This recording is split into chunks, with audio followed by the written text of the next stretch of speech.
The immersion of non-English speaking students is a new or changing perspective for me because before my experience at Adelphi and in EDCI 280, I did not have an official perspective on the topic.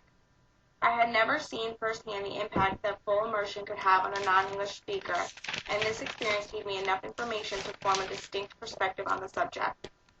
As a college student, I gained most of my information from reading or from my teacher.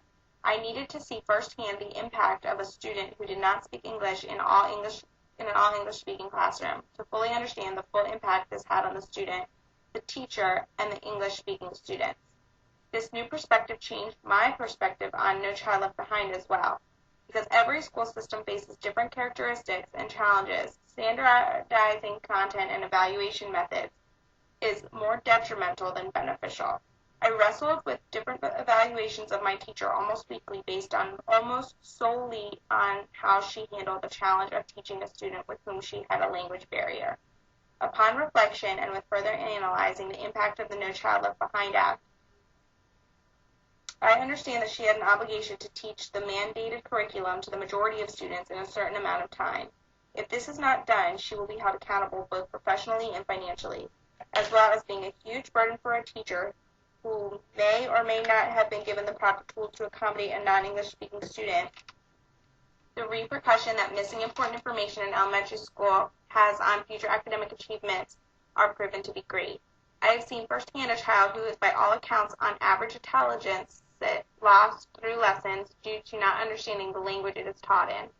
I strongly feel that there are other ways this issue can be handled. For instance, one option that is worth looking into is placing a number of non-English speaking students in a classroom together and having a translator in the class.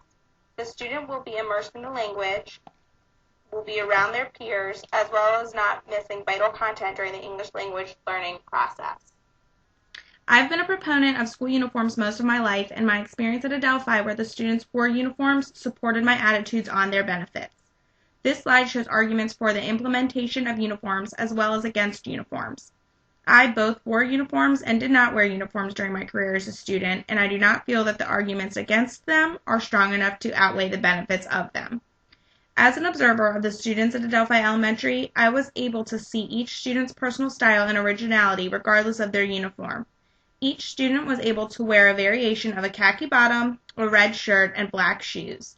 Each student also showed their original style personality through their hairstyle, jackets, notebooks, backpacks, and most importantly, their personalities. What I was not able to do as an observer was make an assessment of what type of person I thought each student was based on my own biases, which as an adult dealing with students, I feel is crucial. Originality is important, but I'm not sure school is the best place to assert these differences. I find that pressures related to dressing the part for a social group can be distracting and detrimental for school-aged students. As far as the real-world argument, when they are adults, they will be the ones buying their own clothes and by nature will not be as impressionable as their school years.